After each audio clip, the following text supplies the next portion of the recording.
Hey, what's up, guys? This is BroSis Effect. I am Michael. This is Nicole, my sister. So we're going to do the second part of our reaction series to the film theory of salad fingers. So we've already done part one, as you probably have already watched, or if you haven't, I would recommend watching that first before you watch this. Let's jump right in.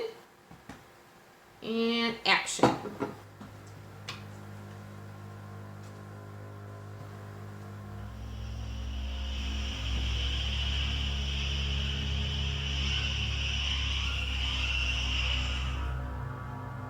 Oh, yes, I wanted him to go over this one.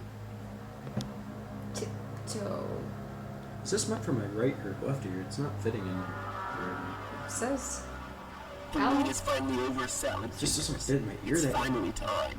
Pardon? Time for part 2 of your theory. Do it now. Do it now. Do it now.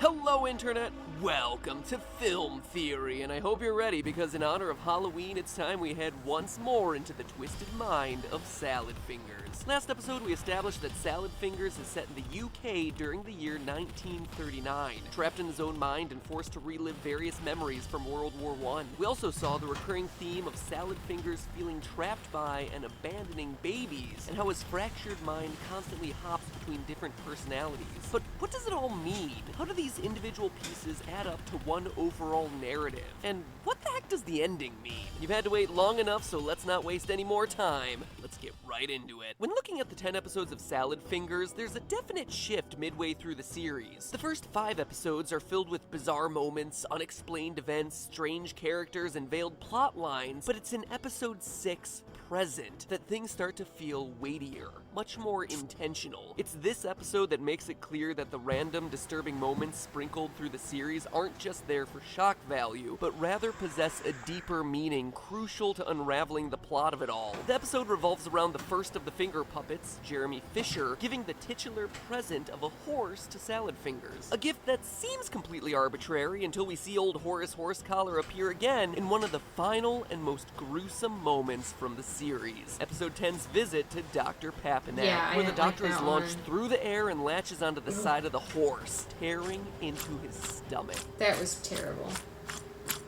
As an animal lover, it's brutal to watch as the horse stares at know, Salad the Fingers tear. with eyes. So clearly these moments are highly symbolic, but symbolic of what, exactly? Well, let's hop back into episode 6 to figure it out. Jeremy Fisher appears and Salad greets him by saying, Jeremy Fisher, I thought you were out fighting the Great War.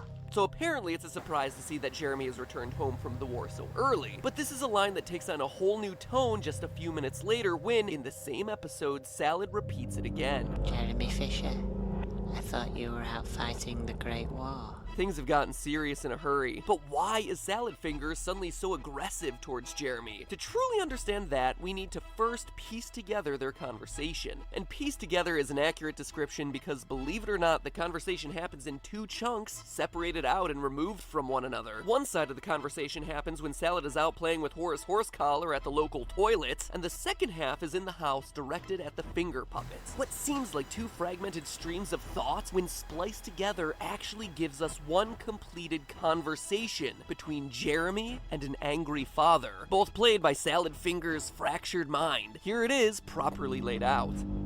Jeremy Fisher, I thought you were out fighting the Great War. Pardon? I'd like a word with you. I don't understand. I'm not one for accusations, but this one's cast iron. What is this? I've seen you tailgating my daughter with aspirations of deflowering her rose.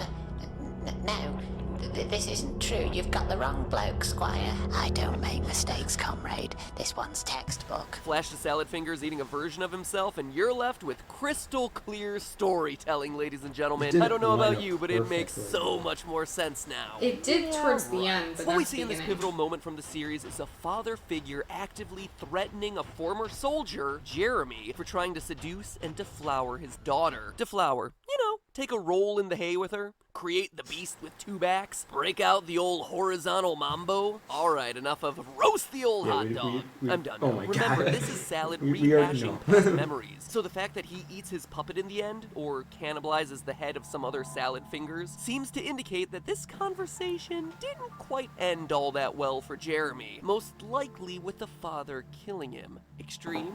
Maybe. But it seems like the father's fears about Jeremy might have been well-founded. You see, think for a minute about the horse Jeremy gives to Salad, and then remember the fact that it appears again in a doctor's office to have its stomach ripped out. Knowing what we know about the accusations against Jeremy, let's say for a second that he is indeed trying to deflower this young girl. And Pregnant? what's more, that he succeeds in doing so. Under this context, Jeremy giving Salad Fingers the present of a horse is symbolic of him getting the girl pregnant. Likewise, that means she would need to go see a doctor to have things taken care of, be it giving birth, or, on the flip side, having the baby aborted. And that's the memory we see Salad relive in episode 10, God, as wow. at the doctor's office, Salad once again flips through a couple personalities where he starts as the girl getting examined by the doctor, I suppose you'll be checking me for nimpers and camel spots.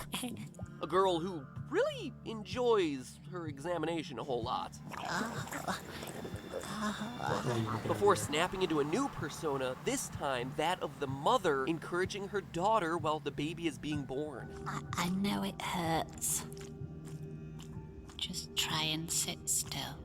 Oh, that was so creepy, that Whilst part. the doctor eats your blood. Ah, the miracle of childbirth at the hands of the Swiss Army knife doctor. And for as gruesome as this scene is, we can confidently say that she gives birth, since the title of this episode is Birthday. So we're now left with $1 million question. Whose birthday is it? Why, it's none other than our good friend, the second and most crucial finger puppet, Hubert Cumberdale. Most There are actually crucial. plenty of hints to confirm this sprinkled throughout the videos. Not only does Salad Fingers tell us at the beginning of episode 10 that it is Hubert's birthday today, As it's Hubert's birthday.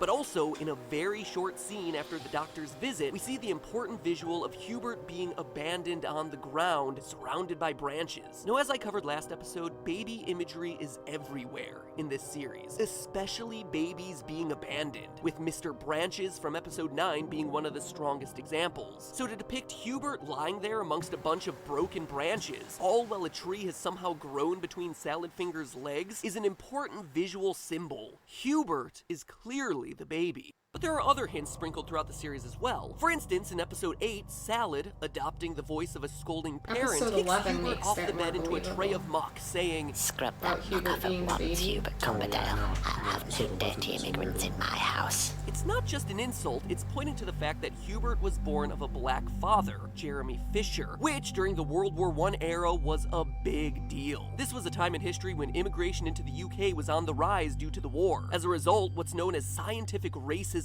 flourished, a time in which white Europeans used false scientific claims to prove that they were the superior race. Things like saying that the Caucasian brain was anatomically larger than other races, or relating facial structure to overall intelligence. That, coupled with the increased immigration caused by the war, resulted in attitudes like the one Salad Fingers expresses in this moment. It's a key point of seeing Hubert ostracized by his own family because of his parentage. It's even reflected in the way Hubert tastes. In episode 2, we see that Hubert, Ew, you taste like Sutton poo. again indicating a different status than someone like Marjorie who tastes like Sunshine dust. Hubert is simply considered dirty or unclean. So how does this all fit with the ending? As a refresher, Salad Fingers encounters a table with 5 other salad finger-looking creatures, except each is physically mutilated in some way. At the head of the table is a 6th chair, empty and presumably for him. Salad is visibly uncomfortable at first until a mysterious pole lowers down with a gift, a hat made out of the remains of the now dead Milford cubicle. The present makes him feel at home, and the series ends with him saying in triumph, I shall wear it